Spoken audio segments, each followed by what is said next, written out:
Just getting ready for a little scrimmage tomorrow. So it's the day before the game. Got spider pads today, so it'll be a less physical practice than the normal, and get their minds right, get ready for a scrimmage. Questions? Pat, week 3 is normally known as like the dog days of camp. How do you feel like this team has managed itself during those, this tough week? I think they've done a great job, really, when you look at it.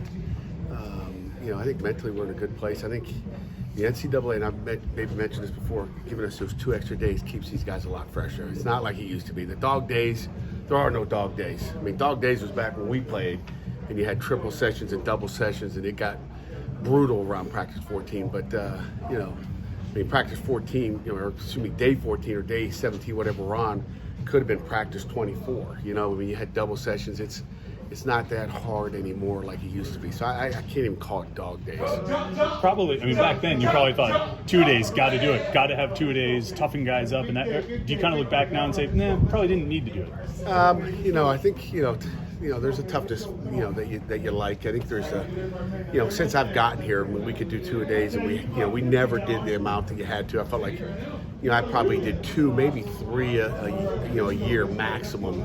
It was just to say we did it because everybody else is doing it. But if everybody's under the same rules, you're good.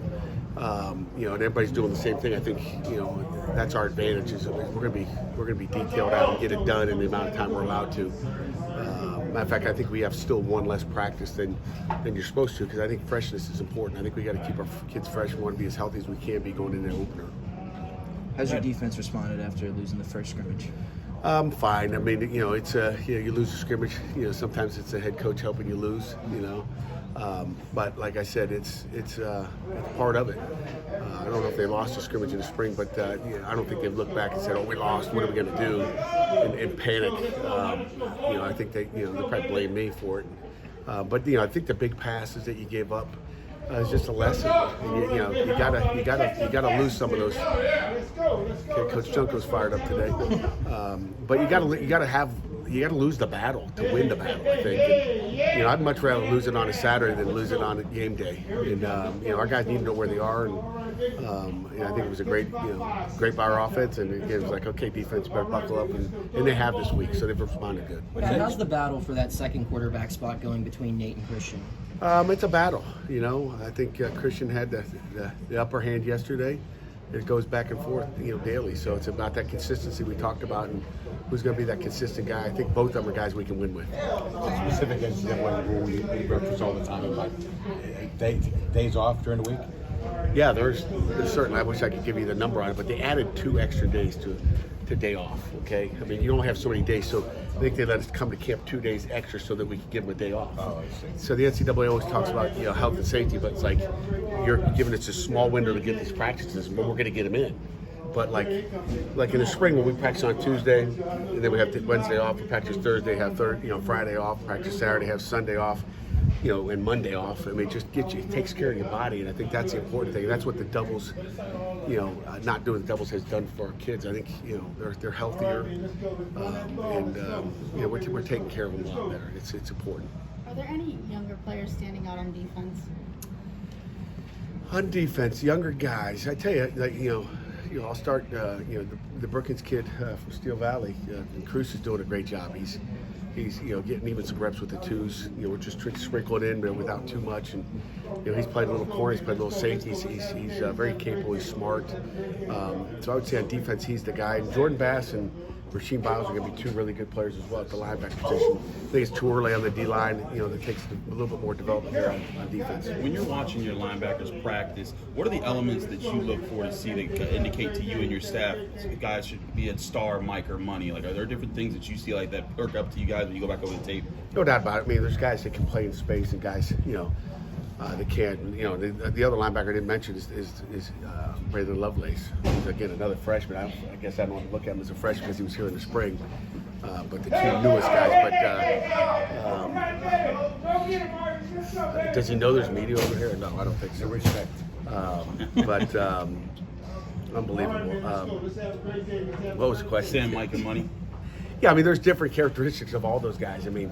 you know, that star linebacker is playing that space most of the time versus all the spread offenses. You know, in our offense, is a little combination of spread and some two back and a tight end pro set. So there's definitely some changes as far as what they do athletically. The Mike linebacker is going to be the bigger of the most. And again, we'd like to play with three guys. I mean, Savasier could play all three, so we like so you're recruiting more athletes that can play it all, and then that bigger athlete can play inside and play in the box. How different of a player is Bub Means this camp compared to last camp? Totally different. I mean, last year was just trying to learn the offense. He came in the summer, I believe. Might be wrong, but I think he was a summer visit. Remember having breakfast with him, but he's learning the offense, and he's a much different player. Will those young linebackers be part of the rotation this year? I'm sorry? Will the young guys be part of the linebacker rotation this year? Lovelace for sure. Those other guys, to be determined. I think Saturday scrimmage and how they progress, and you never know. I mean, we got enough depth at linebacker. You'd like to hold them if you could, because they're going to be great players in the future, and you hate to sprinkle in it, but you never know how the injury bug will hit you. Just on the linebacker question, I mean, going back to probably 2020 with Bengali and Solomon, I mean, those are guys who were safeties, receivers in high school, and it seems like that's what you recruited the last 3-4 years. Was there a shift of let's try and find some bigger safeties, bigger athletes for those spots? No, that's always been our deal, Chris. I mean, since I was wherever I've coached, we wanted athletes. I prefer a linebacker that played tailback. Okay. And again, our linebackers are just, they do the same thing that tailbacks do. Tailbacks, the only thing is they get the ball. Tailbacks get the ball. What do they do? Find the hole. Linebackers do the same thing. We want guys that know how to find the hole and fill it and hit the guy that's got the ball. So it's the only difference, but we're looking for athletes at all those positions. Who on your defense can't play all three spots right now? All three spots. Do we have a Savasier Dennis? Again, I'd say most of them are two spots right now. Our outside backers are interchangeable on the outside, and Shane, as you guys know, can play inside, outside. So can Brandon George. So we'll keep the guys in the box can play those two spots. The guys on the outside can play field and boundary. I was watching Underwood yesterday. Have you ever had an assistant coach with as much enthusiasm on the field? Yeah.